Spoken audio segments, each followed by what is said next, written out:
Bien-aimés frères et sœurs, vous connaîtrez la vérité et la vérité vous affranchira. Ça, c'est pas moi qui le dis, c'est la Bible qui le dit. Mais moi, je vous dis mieux. Vous connaîtrez la vérité historique, notamment celle de vos ancêtres kémites, et vous aurez une vision globale de ce que c'est que la vraie souveraineté politique. J'ajoute, vous reviendrez à la spiritualité africaine ancestrale et vous comprendrez les enjeux de l'indépendance économique. Et pour terminer, vous accepterez votre identité culturelle kémite et vous obtiendrez deux choses. La première, c'est la paix. La seconde, c'est le développement, à une condition. L'unité de toute l'Afrique noire, l'unité de tous les Noirs du monde entier. Au TEP à tous, bienvenue sur la chaîne des panafricanistes par essence, par conviction et par excellence. Celle des citoyens kémites par nécessité et obligation de combat. Nous sommes une chaîne qui n'est guidée que par nos ancêtres et rien que par les ancêtres qui appartiennent à l'égrégore du monde noir. Par conséquent, nous ne croyons en aucun Dieu venu de l'étranger. Toutefois, cette vidéo n'est aucunement destinée à inciter à la haine ou à la violence, car nous menons un combat qui est d'abord et avant tout spirituel, intellectuel et démocratique.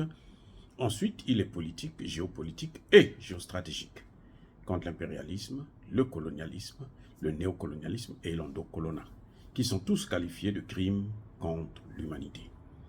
Nous menons ce combat sur la base du principe fondamental que nous avons hérité de nos ancêtres kémites, qui est celui de la Mahat, c'est-à-dire solidarité, vérité et justice. Vous êtes donc en droit de connaître la vérité et nous avons l'obligation de vous dire la vérité, rien que la vérité, afin que justice soit rendue au continent africain. Et ça, c'est notre modeste contribution dans cette noble lutte en faveur de la souveraineté, la dignité, la solidarité et l'unité africaine. C'est exactement ça que nous appelons le panafricanisme. Bien-aimés frères et sœurs, Emmanuel Macron vous a bien dit que nous sommes partenaires, mais pas des vassaux. Et nous avons le choix. C'est à nous de déterminer quels sont nos partenaires, avec qui il faut avoir des accords de partenariat. Ça, c'est Emmanuel Macron qui est venu au Cameroun, qui a dit que les Africains sont hypocrites. Quand il est allé en Chine, il dit qu'il ne faut pas suivre les États-Unis aveuglement. Il ne faut pas être les vassaux des États-Unis. Ce n'est pas parce que les États-Unis ont dit quelque chose, font quelque chose, que nous devons les soutenir.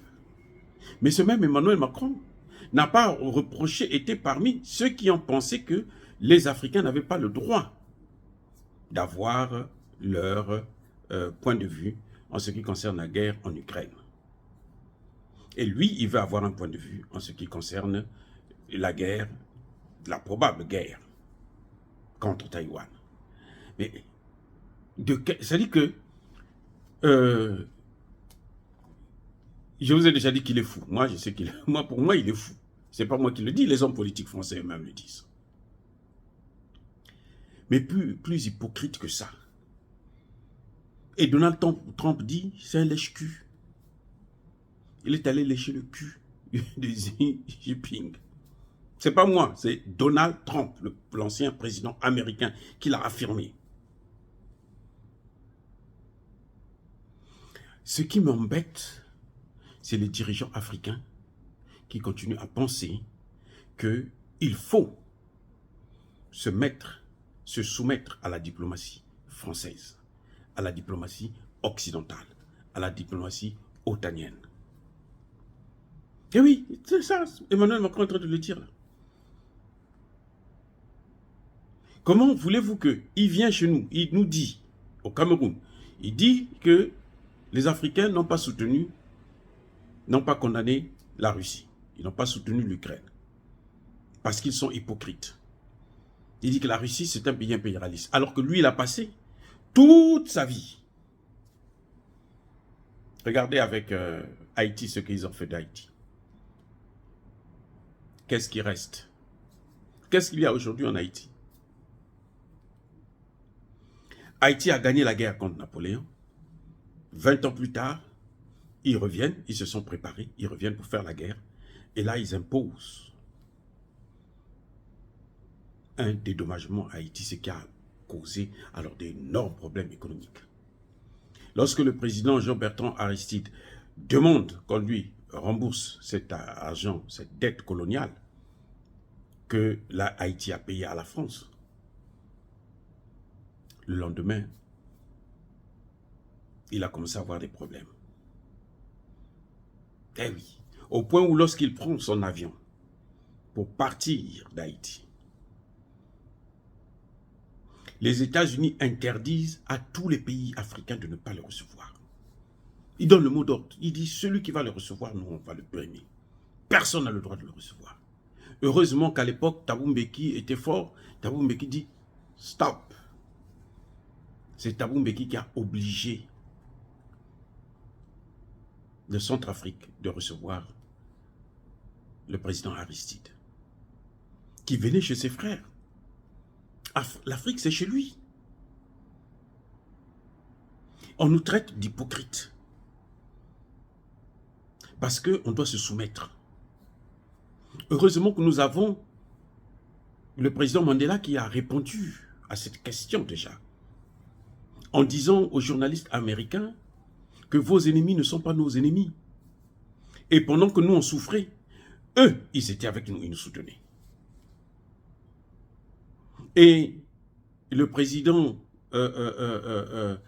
Nelson Mandela faisait allusion, parmi ceux qui ont soutenu le combat de l'ANC, la lutte contre l'apartheid, il y avait la Russie. Je dis bien parmi, il y avait la Russie. Alors que les États-Unis, la France, la Grande-Bretagne, tous les pays de l'OTAN étaient avec les Blancs sud-africains qui pratiquaient l'apartheid. Et c'est Emmanuel Macron qui vient nous dire qu'on est des hypocrites, alors que lui-même, quand il va à Taïwan, il va dire, en Chine, il va dire que non, non, non, il ne faut pas faire ce que les Américains font. Nous ne devons pas continuer à faire ça. Vous voyez, ça, ce sont les intérêts américains qui l'ont poussé, plutôt français qui l'ont poussé à faire de telles déclarations.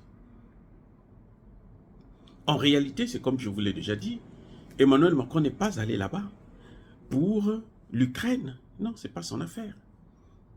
Son problème, c'était voir avec la Chine comment il peut se placer comme intermédiaire entre la Chine et les pays africains, notamment francophones. Pour exister un peu, parce qu'il est en perte de vitesse. Ce que je dis à la Chine et aux Chinois, c'est que s'ils tombent dans ce jeu, ils vont tomber avec lui. La mouche têtue, va être enterrée avec le cadavre. Aussi simple que ça. La France est déjà morte. On est en train de faire ses funérailles. Et si la Chine veut sauver la France, cette Chine sera cette mouche têtue qui va être enterrée avec la France. Aussi simple que ça. Donc aujourd'hui, nous voyons que ce n'est pas les pays africains qui sont des hypocrites. Ce qu'on peut reprocher aux dirigeants africains, c'est de ne pas affirmer leur souveraineté, comme l'a dit le pape. Même le pape a reconnu que les Africains n'ont pas le courage d'assumer leur souveraineté, d'affirmer leur souveraineté. Ça, c'est le vrai problème que les dirigeants africains ont. C'est pour ça que nous appelons encore, nous lançons un appel aux présidents, notamment ceux de l'Afrique centrale, pour que maintenant ils puissent prendre la décision de sortir du franc CFA sans avoir besoin de négocier avec la France. Ils n'ont rien à négocier avec la France, c'est une question de souveraineté. Ils doivent s'affirmer, ils doivent prendre leurs responsabilités. S'ils ne sont pas capables de prendre leurs responsabilités dans ce domaine, ils n'ont qu'à démissionner. Aussi simple que ça. Dire cela, c'est inciter à la haine ou à la violence. Non, Yabakole Hervé. Encore une fois, Yamalembe.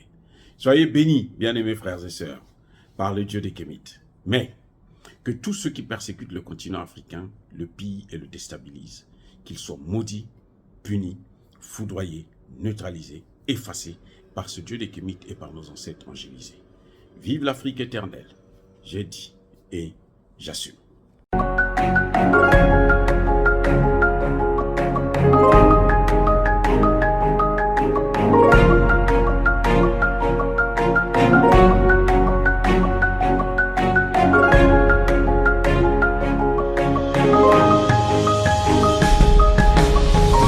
Eux, ils marchent par la foi et non par la vue. Mais moi, je vous conseille vivement de marcher par la connaissance scientifique et historique, notamment celle de nos ancêtres kémites, par les 5 sens et par l'intelligence. À vous, à Pierre.